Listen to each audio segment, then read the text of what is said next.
The night had been long and bitterly cold across the Arizona plains. The wind whispered through the mesquite trees, carrying the smell of dust and horse sweat toward Luke Harris' small ranch. He had spent the evening mending fences, checking on his herd, and by the time he made it back to the stable, dawn was beginning to stain the sky with pale gold. Luke's boots crunched softly over the dry hay as he entered the barn. His horse, Dusty, snorted low, restless. Something felt off, a strange stillness, like the air held its breath. Then he saw it. In the corner, behind the hay bales, someone was there, a figure, small and still, wrapped in tattered cloth. Luke froze, one hand on the revolver at his side. "Who's there?" he called out sharply. The figure didn't move. For a second, he thought it might be a thief or a wounded drifter. But as he stepped closer, the morning light crept in through the wooden slats, and he saw the truth. It was a young woman, her face streaked with dirt, her dark hair tangled with feathers and dust. She was asleep, or perhaps fainted, her body trembling from cold. Luke knelt beside her, hesitating. She wore the traditional beads and fringed leather of the Apache. His breath caught. He knew what that meant. He'd heard the stories: raids, skirmishes, vengeance. Apaches didn't just wander onto white men's land. If she was here, something terrible had happened. Luke reached out gently, shaking her shoulder. She stirred, her lips parting to whisper something soft and broken in Apache, words he couldn't understand but that carried pain deeper than wounds. Her eyes fluttered open, dark, wide, frightened. She looked like a trapped bird, expecting him to strike. "I ain't gonna hurt you," Luke said quietly, raising his hands. "You're safe here." She didn't believe him, not yet. When he offered her a tin cup of water, her hands trembled as she took it, drinking quickly. He noticed her wrists, scraped raw, marked by rope. She tried to stand, but her legs gave way, so he caught her gently, setting her back on the hay. "You need rest," he murmured. "Who did this to you?" She didn't answer. Instead, her eyes darted to the open door, to the vast land beyond. She was terrified of being found. Luke knew there were patrols in the area, soldiers who wouldn't think twice before shooting an Apache runaway. He sighed, rubbing the back of his neck. "All right then," he said softly, more to himself than to her. "You can stay, just for now." He brought her bread and a blanket before leaving the stable. As he walked away, he glanced back. She was watching him, eyes full of fear and something else, something like fragile trust. And that morning, Luke didn't know it yet, but his quiet life on the frontier had just changed forever. 3 days had passed since Luke found the Apache woman in his stable, and still she hadn't spoken a full sentence in English. She stayed mostly silent, sitting near the fire or helping feed the horses.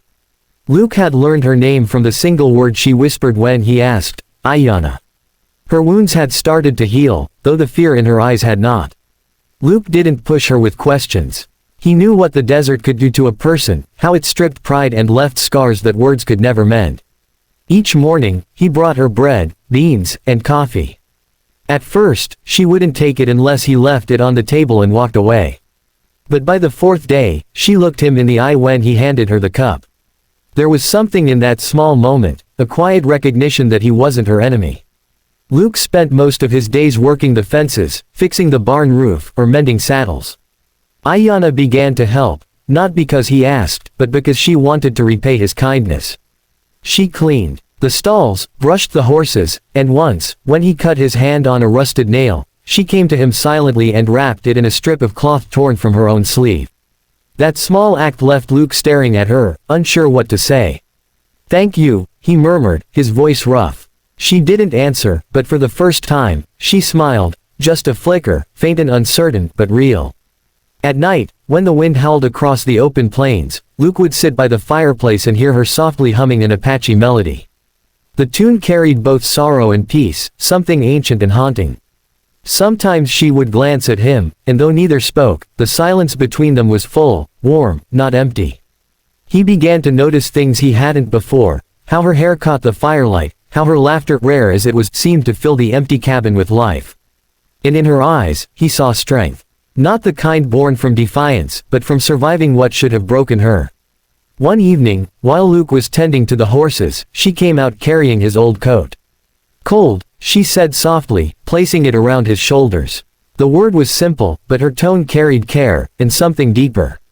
Luke looked at her, a slow smile tugging at the corner of his mouth. You're full of surprises, Ayanna. She tilted her head, not understanding every word, but sensing his kindness. Luke, she said quietly, pointing to him. Then she touched her chest. Ayanna. He chuckled softly. Yeah, Luke and Ayanna. The desert night stretched wide around them, full of quiet stars. In a land where life was harsh and hearts turned cold, two souls, a cowboy and an outcast Apache woman, had begun to find warmth in each other's silence. Neither of them knew what the coming days would bring, but for the first time in years, Luke felt something he thought he'd lost forever: peace. The peace didn't last long. Late one afternoon, as Luke was tightening the saddle on his horse, he noticed a trail of dust rising in the distance, several riders moving fast across the plains. His gut tightened. He'd seen that kind of formation before, military patrols. The army. Ayanna was in the cabin, grinding corn for supper. When Luke came in, his face was pale with tension. You need to stay quiet, he said firmly. Don't come out till I tell you. She didn't understand every word, but she saw the fear in his eyes. Her hands froze over the bowl, and she nodded. Moments later, 5 soldiers rode into the ranch yard, the lead man wearing a gray-blue coat and a hard expression. Morning, Luke said evenly, stepping onto the porch. His revolver hung loosely at his side, but his tone stayed calm. Morning, the officer replied. We're looking for an Apache woman. Escaped 3 weeks ago from Fort Bowie. Dangerous one. You seen anything? Luke's jaw tightened, but he didn't flinch. Only thing I've seen out here is tumbleweed and coyotes. The officer narrowed his eyes. You're sure about that? Luke gave a slow nod. I'm sure. Behind the wooden walls of the cabin, Ayanna crouched low, clutching her knees. Every sound, every bootstep outside, made her heart hammer.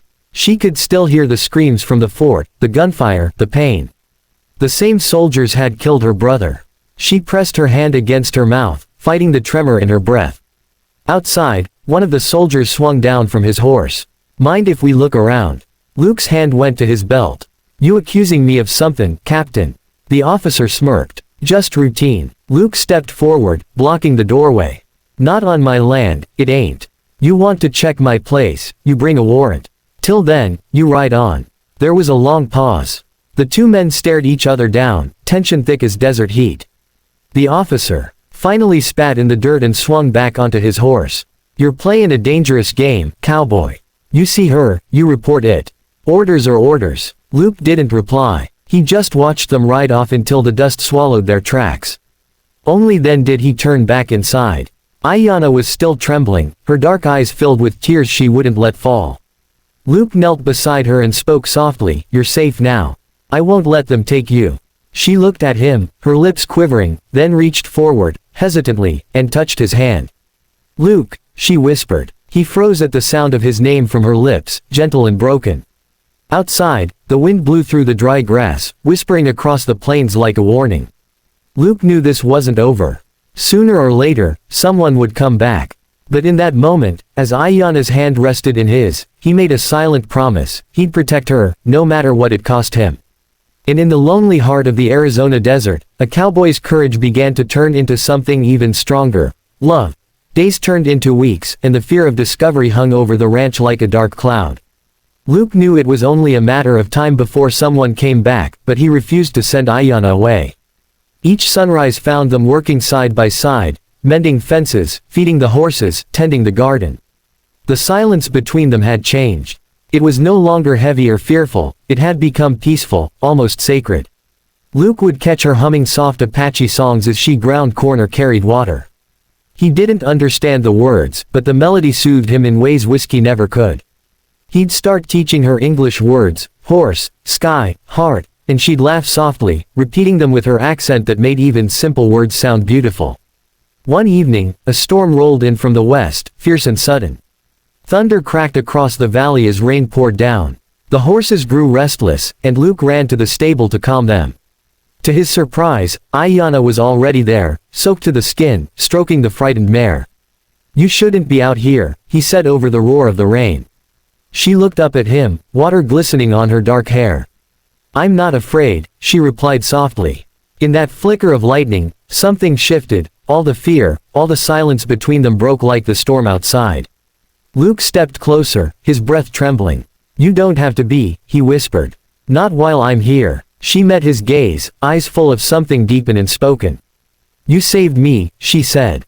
"But now, I save you." He frowned slightly. "Save me." She pressed her hand against his chest, where his heart beat beneath the wet fabric. "You were alone. Like me." Luke didn't have an answer. The truth of her words hit harder than thunder. For the first time since the war, since all the killing and loss, he felt something real, something worth living for. The next morning, the storm was gone. The air was clean and quiet. Ayanna stepped outside, watching the sunrise paint the desert gold. Luke came up beside her, a warm smile in his eyes. "What now?" she asked softly. He looked at the horizon, then at her. "Now," he said, "we start over. Together." Weeks later, the nearby town started whispering about the cowboy who took in an Apache woman and didn't turn her over. Some called him a fool. Others called him brave. Luke didn't care what they said. The woman he once found hiding in his stable now rode beside him across the open land, her laughter carried by the wind. One evening, as they sat by the fire outside the cabin, Ayanna looked up at him and said, "I have no tribe now. But maybe, you are my tribe." Luke took her hand and smiled. "Then I reckon I'm the luckiest man in the West." The flames flickered between them, warm and bright, two lost souls who had found home not in a place, but in each other. And in the heart of the untamed desert, their love became a legend, whispered by cowboys and carried by the wind.